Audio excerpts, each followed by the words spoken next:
জুবিন গাৰ্গক লৈ কোনেও ৰাজনীতি কৰিব নালাগে।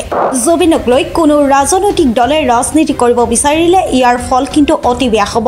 জুবিন গাৰ্গৰ ন্যায়ৰ যি তদন্ত চলি আছে সেই তদন্তলৈ সন্দেহ হৈছে। জুবিন গাৰ্গক SIT যদি ন্যায় দিব নোৱাৰে তেন্তে অসমৰ মানুহে জুবিন গাৰ্গক ন্যায় দিবলৈ সাজু। গুৱাহাটী প্ৰেছ ক্লাবৰ নিৰ্বাচনৰ ফলাফল ঘোষণাৰ পিছত মুখ্যমন্ত্ৰী ফটকা ফুটালৈ যি মন্তব্য আগবঢ়ায় তাকে লৈ মন্তব্য আগবঢ়াইছে প্ৰতিদিন টাইমৰ মুখ্য সম্পাদক নিতুমণি শইকীয়া।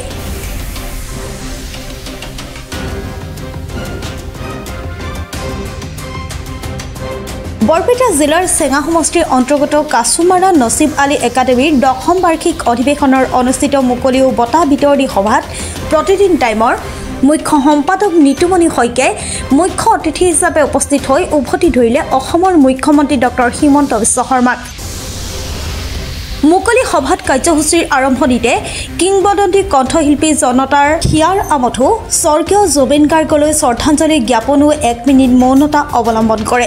মুখ্যমন্ত্ৰী হিমন্ত বিশ্ব শৰ্মাই প্ৰেছ ক্লাবৰ ইলেকশ্যনৰ পিছত ফটকা ফুটোৱাক লৈ যিটো কথা কৈছে তেখেতে গোকাত মিছা কথা কৈছে। প্ৰথম কথা হ'ল যে মই তেখেতক প্ৰত্যাহ্বান জনাইছোঁ। তেখেতে যে কৈছে যে এজন এডিটৰে প্ৰথমে ফটকা ফুটাবলৈ সকলোকে মানা কৰিলে, কিন্তু তাৰপিছত তেখেতৰ হাউচটোৰ যেতিয়া মানুহ প্ৰেছ ক্লাবৰ নিৰ্বাচনত জয়ী হ'ল তেওঁ নিজেই বোমা ফুটাই দিলে। মই তেখেতে প্ৰেছ মিটত সেই বক্তব্যটো কোৱা দেখিছোঁ, কিন্তু মই কোনো ৰিয়েক্ট কৰা নাছিলোঁ এই কাৰণে যে অসমৰ মানুহ ইমান তেখেতে ভবাৰ দৰে বুৰ্বক নহয়, মূৰ্খ নহয়।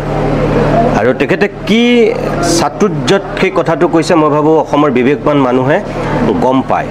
তথাপিও মই আপোনালোকে সুধিছে কাৰণে মই কওঁ যে গুৱাহাটী প্ৰেছ ক্লাবত নিৰ্বাচনৰ ফলাফল ওলোৱাৰ দিনা যেতিয়া পিছৰ ফাললৈ কোনোবাই বোমা ফুটাইছিল, ময়ো তেতিয়া ভাবিছিলোঁ যে সাংবাদিক ইমান অধম হ'ব পাৰেনে, ইমান নিধক হ'ব পাৰেনে,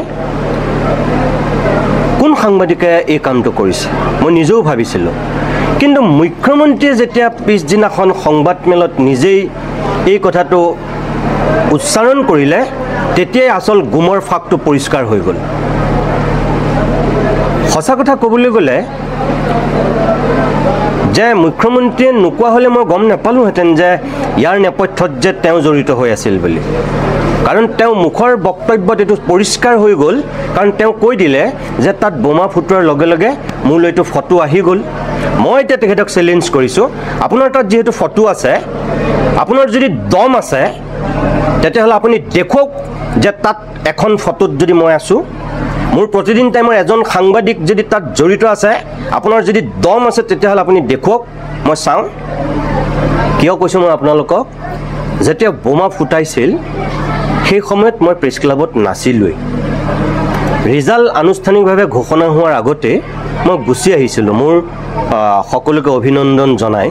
যিহেতু এটা নিৰ্বাচনী প্ৰক্ৰিয়াৰ মাজত গোটেই কামটো হৈ আছিল, তেওঁলোকক সময় লাগিছিল চাগে আনুষ্ঠানিক ঘোষণা কৰিবলৈ, গতিকে মই তাৰ আগতে যিহেতু গমেই পালোঁ আমাৰ প্ৰাৰ্থীকেইজন জয়ী হ'ল, মই তেওঁলোকক মাত্ৰ অভিনন্দন জনাবলৈ গৈছিলোঁ, জনালোঁ। আৰু তাৰপিছত মোৰ গাটো যিহেতু ভাল নহয় মই গুচি আহিলোঁ।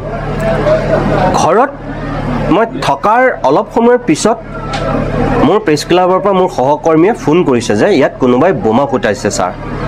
মই আহোঁতেই মই তেওঁলোকক কৈ আহিছিলোঁ, ইয়াত আকৌ কোনোবাই চাবা দেই, বেছি উৎপাত কৰিব, বদনাম হ'ব, তোমালোক কিন্তু সোনকালে ঘৰা ঘূৰি গুচি যাবা। মই আহোঁতেই কৈ আহিছিলোঁ, কিন্তু কোনোবাই যে বোমা ফুটাব সেইটো মোৰ মগজুৰ চিন্তাৰ বাহিৰত আছিল।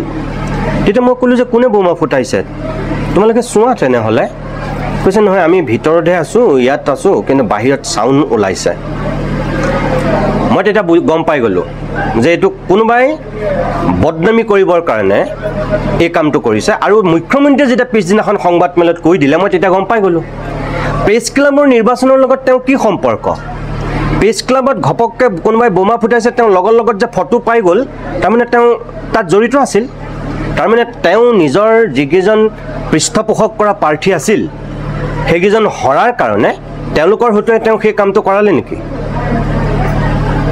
মুখ্যমন্ত্ৰীলৈ মোৰ এইটোৱেই প্ৰশ্ন, এইকেইদিন আপুনি কিবা হতাশাত আছে, নিৰাশাত আছে, আপোনাৰ ক'ৰবাত অলপ মানসিক দ্বন্দ্ব হৈ আছে, হয়তো আপুনি ক'ৰবাত ভয়তো আছে। গতিকে আপোনাৰ ভয়ৰ বহিঃপ্ৰকাশ ঘটি আপুনি আবুল তাবুল কথা য'তে ত'তে নাগাব। আৰু আপোনাক মই প্ৰত্যাহ্বান জনাইছোঁ যে আপোনাৰ তাত যদি প্ৰমাণ আছে মই বোমা ফুটাইছিলোঁ বুলি, আপুনি ৰাজহুৱা কৰক, এখন ছবি মাত্ৰ ৰাজহুৱা কৰক যদি আপোনাৰ দম আছে। চাওক, ন্যায়টো এনেকুৱা বস্তু নহয় যে হঠাতে দি দিয়া বস্তু। মই নিজেও জাষ্টিছ ফৰ জুবিন মই নিজেও কৈ আছোঁ, কিন্তু লগতে মই এইটো আশা কৰোঁ যে তদন্ত প্ৰক্ৰিয়াটো যিহেতু শেষ হোৱা নাই, আমি তদন্ত প্ৰক্ৰিয়াটোলৈ লোৱা উচিত। কিন্তু মই একেটা সময় এই কথাটোও ক'ম যে তদন্ত প্ৰক্ৰিয়াটো যিধৰণে স্বচ্ছ নিকা আৰু কোনো সন্দেহৰ আৱৰ্তত নুসুমোৱাকৈ যি গতিত আগবাঢ়িব লাগিছিল, মানুহৰ তাত এতিয়া সন্দেহ হৈছে। মোৰো তাত সন্দেহ হৈছে এই কাৰণেই যে তদন্ত প্ৰক্ৰিয়া চলি থাকোঁতেই কিছুমান কথা ৰাজহুৱা হৈ আছে, মুখ্যমন্ত্ৰীয়ে কিছুমান কথা অকৰ্তৃত্বশীলভাৱে কৈ আছে। আৰে যদি সেইখিনি কথাত মুখ্যমন্ত্ৰীয়ে আগতীয়াকৈ গমেই পাইছে, তেতিয়াহ'লে তদন্ত প্ৰক্ৰিয়াটো কি গতিত চলি আছে? মানুহে ভবাৰ দৰে তাৰমানে স্ক্ৰিপ্ট ৰেডি নেকি? তেওঁ কেনেকৈ ক'ব পাৰিছে ভিছাৰ ৰিপৰ্টৰ কথা? তেওঁ কেনেকৈ ক'ব পাৰিছে যে চাৰ্জশ্বিটত এনেকুৱা কিছু কথা থাকিব যিবিলাক অসমৰ মানুহে গ্ৰহণ কৰিবলৈ টান পাব? চাৰ্জশ্বিট প্ৰস্তুত হোৱাই নাই, তেওঁ কেনেকৈ চাৰ্জশ্বিটৰ কথা আগতীয়াকৈ কৈ দিব পাৰিলে? সেইকাৰণে মানুহৰ কিছুমান কথাত সন্দেহ হৈছে। মই ভাবোঁ সেইবিলাকৰ কাৰণেই এই গোটেই তদন্ত প্ৰক্ৰিয়াটোৰ প্ৰতি মানুহৰ কিছু প্ৰশ্নৰ উদয় হৈছে, যিটো হ'ব নালাগিছিল। তথাপিও মই ক'ম যে আমি অকণমান ধৈৰ্য ধৰাটো উচিত, আমি বাট চোৱাটো উচিত। আৰু যদি সঁচাকৈয়ে SIT আমাক তদন্ত উচিত ন্যায় নিদিয়ে, তেতিয়াহ'লেতো মই ভাবোঁ যে অসমৰ মানুহে ইতিমধ্যে যি ন্যায় দিব লাগে, যিটো জাষ্টিছ জুবিনক দিব লাগে, সেইটো দিবৰ কাৰণে অসমৰ মানুহ সাজু, আৰু সেইটোৱে হ'ব। আৰু মুখ্যমন্ত্ৰীটো কৈ থৈছে যে SIT তদন্তত যদি অসমৰ মানুহ সুখী নহয়, তেতিয়াহ'লে তেওঁ CBI তদন্ত দিম বুলি কৈ থৈছে। দেখা যাওক এতিয়া।